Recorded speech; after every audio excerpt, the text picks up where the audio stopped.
All right, so the topic of this video is going to be about why I believe that they should bring back the insane asylums and everything. Why they need to bring them back, and we're basically going to be discussing why the insane asylums were shut down in the first place, and why I believe that they need to bring them back, and things like that.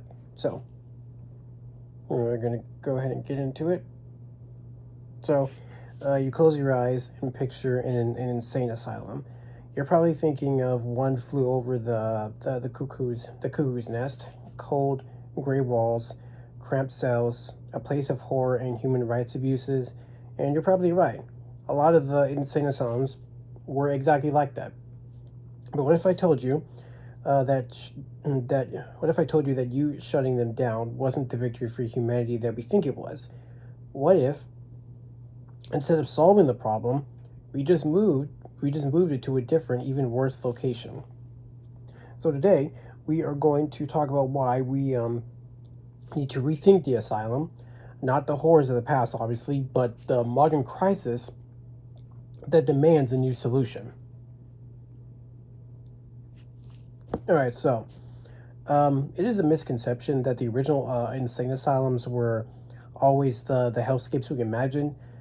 They were actually founded on the radical idea that the mentally ill deserve sanctuary and treatment, not to be locked in jails or workhouses.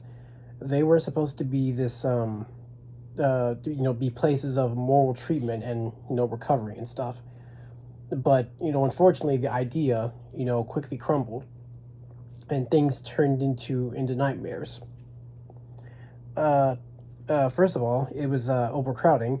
In the year 1900, the St. Louis Insane Asylum was built for 350 patients, but was housing over 660. This was the story everywhere. Second thing was underfunding. Obviously, asylums became warehouses, holding patients with incurable conditions like dementia and syphilis, with little more than custodial care. And then third of all, which is probably the most famous or infamous that you probably heard of when it comes to this topic, is abuse and neglect. Now, investigative journalists like Nellie went undercover and exposed a horrifying reality: spoiled food, beatings, and a system that churned out trauma, not actually healing. And by the 1950s, the asylum system had basically failed, and a new movement was born: deinstitutionalization. It's a bit of a tongue twister right there. So, deinstitutionalization was a bipartisan effort to close the asylums and replace them with a network of community-based mental health care centers.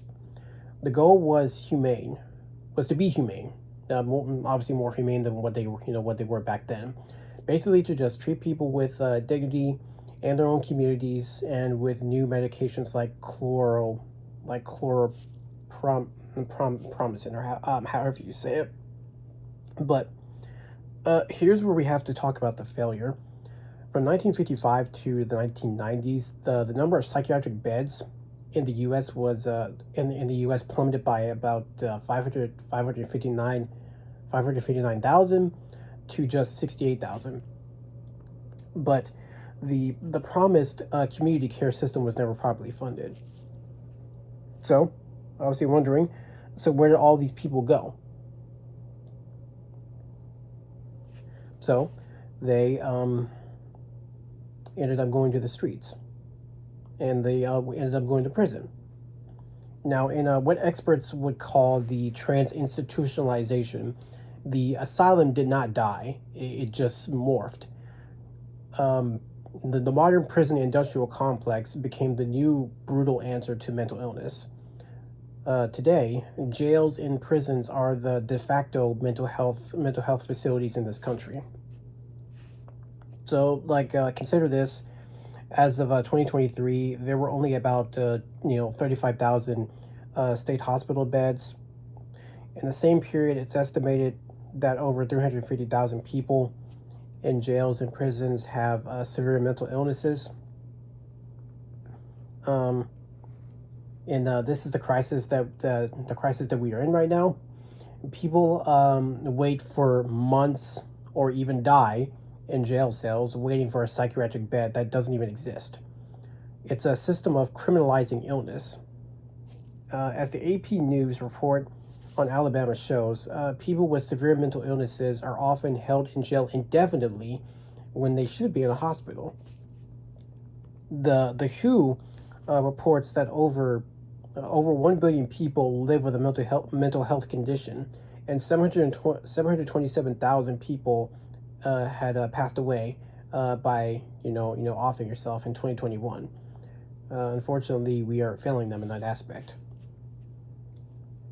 Now for the argument of bringing it back. So when people like Donald Trump or leaders in California and New York were talking about bringing back the insane asylums, they aren't talking about bringing back Bedlam.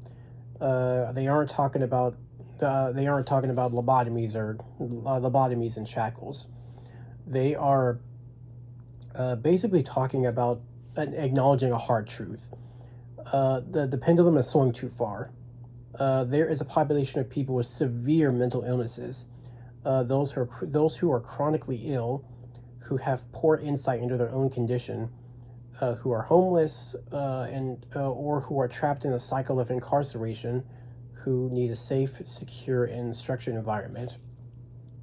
These people aren't just choosing to be homeless. They often don't have autonomy or a capacity to make a different choice. Our current system has no place for them. It's either just a jail cell or the streets.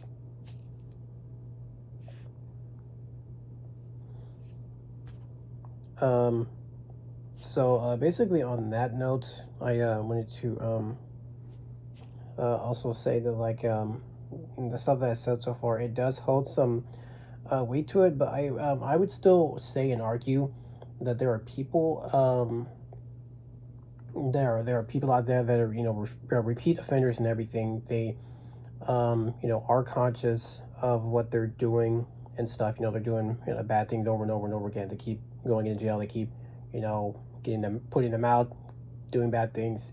They're getting sent to jail. They're getting sent out and everything. I do believe that one thing when it comes to these insane asylums, that at the very least I feel that they should be brought back and everything, just to house more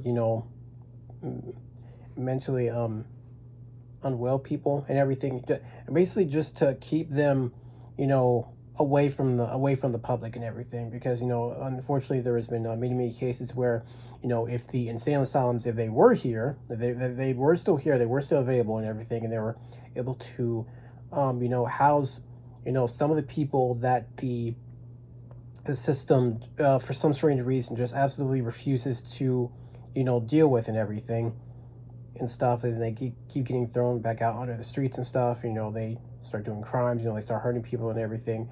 That's basically what I'm saying.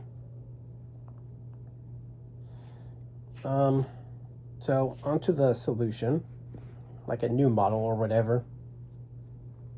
We don't need to go back to the old asylums. Obviously, that would be a catastrophic mistake, but we need to build new institutions, and not prisons disguised as hospitals, but places of genuine therapeutic care. We need to build what experts call long-term psychiatric beds. Facilities that provide humane and dignified care, not just warehousing. They should be obviously well-staffed, adequately funded, and integrated into a wider system of community care.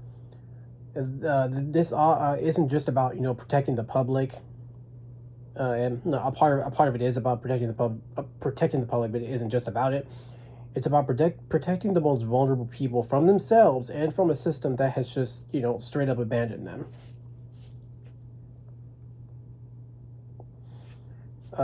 So, in conclusion, basically, the history of the insane asylum teaches us a powerful lesson.